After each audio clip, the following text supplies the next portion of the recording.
My wonderfully brilliant, creative, talented 16-year-old daughter came to me about a year ago and declared matter-of-factly that she's a boy. And she is brilliantly happy, content, living the way that I think we all want to live.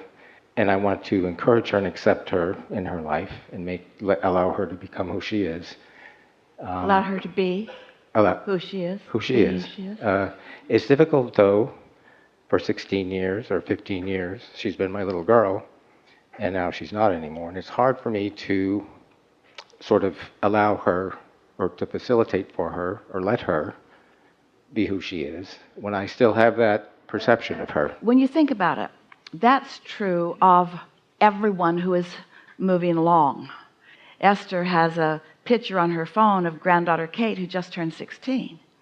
And in this picture, she's 5 and holding a great big cookie.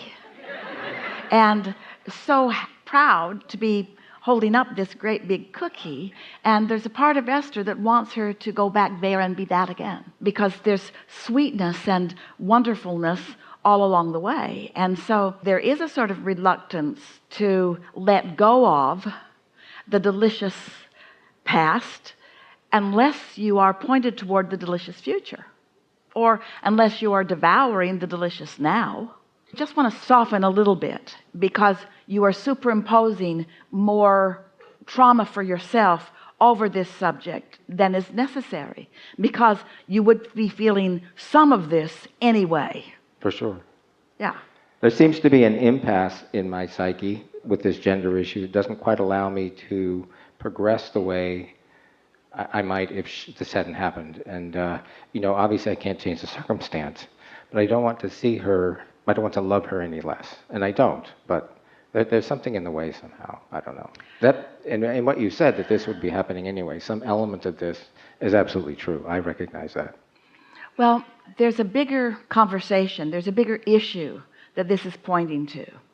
And what that is that as a perceiver of things standing in a human body, there is a sort of abnormal desire on the part of all humans to want stability, to want some things to remain in a way that I can get my thoughts around them. In other words, most people don't want to be very flexible with their life experience.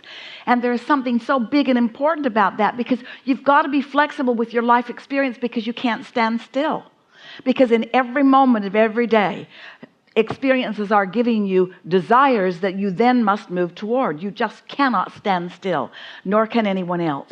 So sometimes, a lovely woman sat in the hot seat just a little bit ago and described a child who came with a determination to be different enough that you had to not try to pigeonhole her into a place in order to be happy. And this is the same conversation.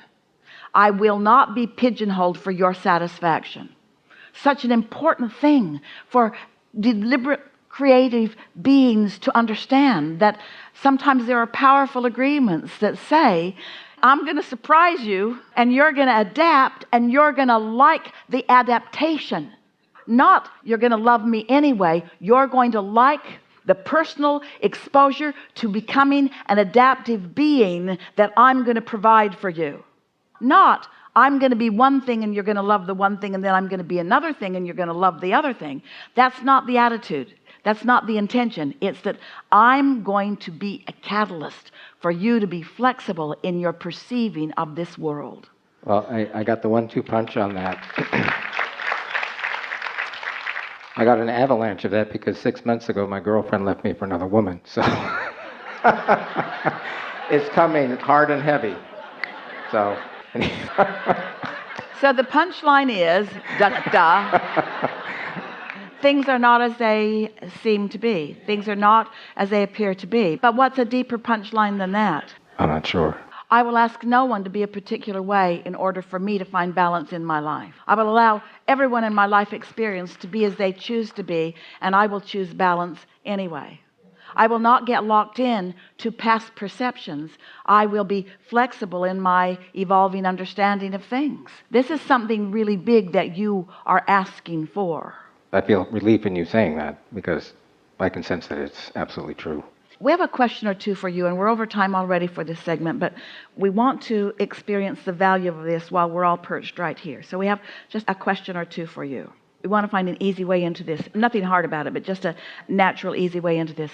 Do you feel, just in general, as a human enjoying exposure to life, do you feel susceptible or tied in a strong way to others? Very much so. And do you see that as beneficial or hindering? No, It does hinder, doesn't it? it can. Do you also feel some autonomy? Yes. But do you feel more autonomy, which self-sufficiency, flexibility, or do you feel more desire and need for stability and sameness and understanding? Ooh, I kind of walk the fence there. Yeah, well, most everybody feels some of each, but Yeah. can you feel that in your early life experience there was enough instability Yes. that you craved some stability? No question. So you wanted, needed, did your best to demand, although not in an overt way, but for the world as best as you could control it to behave in a way that soothed you. Absolutely. And now can you feel that that was wrong-headed because that was sort of looking for stability in all the wrong places? Yes. And so isn't it nice that the people who love you most are sort of helping you loose up those rusty pipes a little bit? Yeah. Yeah. And aren't the conversations that we've been having here together, haven't they been freeing for you? Wonderful. Every Yes. one of them. Yes. Yeah. Yeah. Well, this is a good thing. Good thing for you to acknowledge you're in a really good place. Really, you are. Thank you.